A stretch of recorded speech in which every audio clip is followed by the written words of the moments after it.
Olá, sexto ano, sejam bem-vindos a mais uma videoaula de Matemática 2, comigo, professor Humberto. Na videoaula de hoje, nós falaremos sobre coleta e organização de dados. A turma do sexto ano B fez uma eleição para escolher o representante de sala. Os candidatos eram Daniela, Leonardo, Lucas e Milena. Eles organizaram os dados da votação em uma tabela. Para isso, contaram os votos de cada candidato, escolheram um título e indicaram a fonte. Né? Qual é o título da tabela? Eleição para representante de sala do sexto ano B. Qual é a fonte da tabela? Os próprios alunos do sexto ano B. Vamos observar aqui os candidatos: Daniela, Leonardo, Lucas e Milena. E nós temos aqui a contagem dos votos. Tá? A Daniela conseguiu uma quantidade de 8 votos. O Leonardo conseguiu uma quantidade de 12 votos. O Lucas conseguiu uma quantidade de 4 votos. E a Milena conseguiu uma quantidade de 8 votos. Né? Parece que o novo líder de turma aí será o Leonardo. Para ilustrar o resultado da eleição, o professor pediu aos alunos que construíssem um gráfico. Observe os gráficos construídos por 3 alunos. Nós já tivemos aí uma variedade de gráfico que nós estudamos, né, pessoal? E, na verdade, são só alguns os gráficos mais básicos que existem, tá? Nós temos aí uma diversidade grande de tipos de gráficos que nós podemos representar essas informações. Márcio usou uma malha quadriculada, considerando cada quadradinho da malha quadriculada como sendo um voto. Então, cada quadradinho desse da malha quadriculada representa um voto.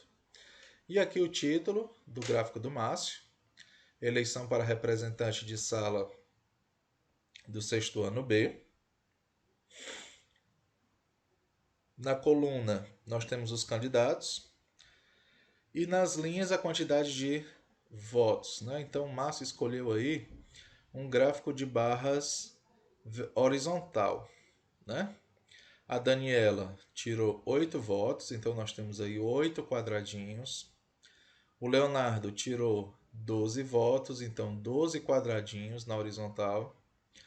O Lucas tirou 4 votos, então 4 quadradinhos na horizontal.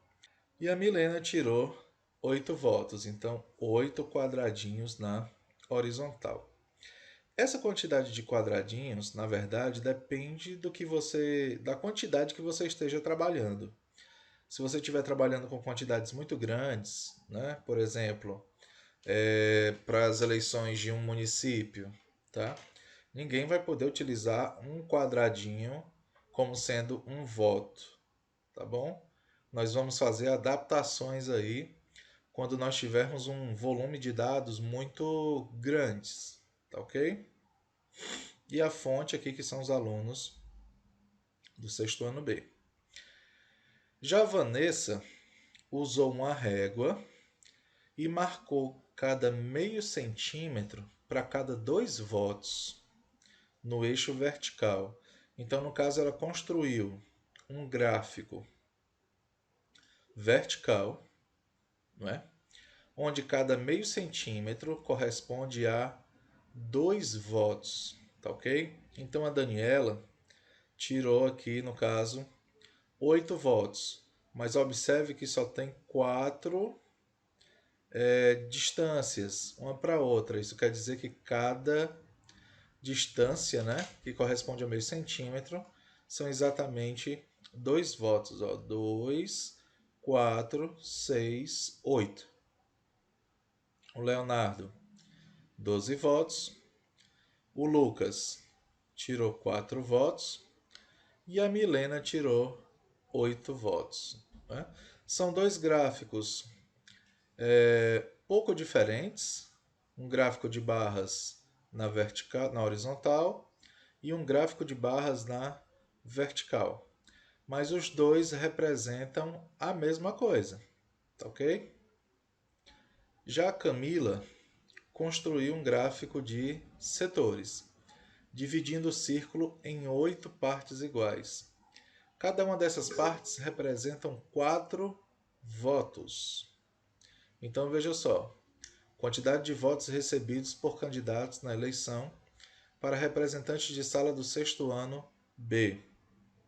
O Leonardo tirou 12 votos, isso porque cada setor desse representa 4 votos, então 4, 8, 12.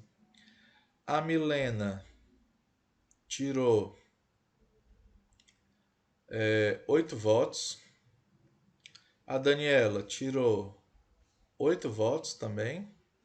E o Lucas, 4 votos. Ok? Aqui a fonte continua sendo os alunos do sexto ano B. Nós poderíamos representar o resultado dessa eleição, por exemplo, em um quadro, no qual os votos são indicados um a um, em uma tabela, em tipos diferentes de gráficos. Poderíamos também compor um texto informando a quantidade de votos recebidos por candidato. Dependendo da maneira como apresentamos as informações, elas podem ser interpretadas mais facilmente. Então, turma, a questão de você usar gráficos de tipos diferentes é exatamente para facilitar a interpretação, para que a pessoa que esteja vendo aquele gráfico consiga compreender melhor, consiga entender o que se está querendo informar, tá? Então, alguns gráficos têm características particulares que facilitam essa interpretação. Por isso, nós temos aí uma diversidade de gráficos.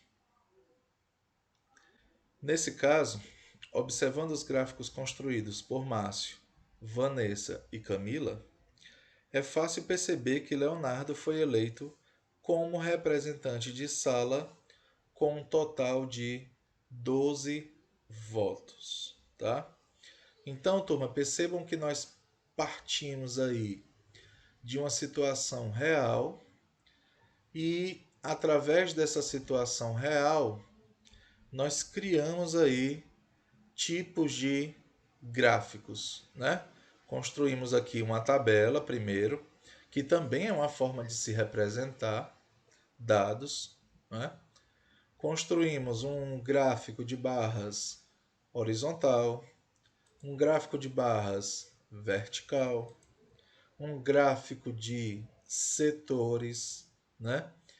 E se vocês perceberem bem, quando vocês utilizarem o computador de vocês, tem um programa chamado Excel, tá? É um programa onde a gente pode criar planilhas, né? Como se fossem espécies de tabelas, que nem nós estamos visualizando aqui. E através dessas tabelas, nós podemos construir gráficos, tá?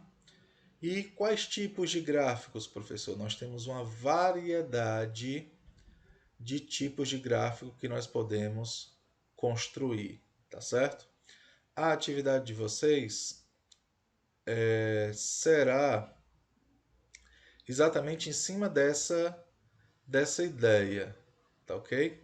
Dessa construção de gráficos, né? Das maneiras que nós estudamos aí no nosso conteúdo, tá bom, turma? Então, essa foi a nossa aula de hoje. Deixo aqui um abraço para vocês, acompanhem a nossa agenda, tá?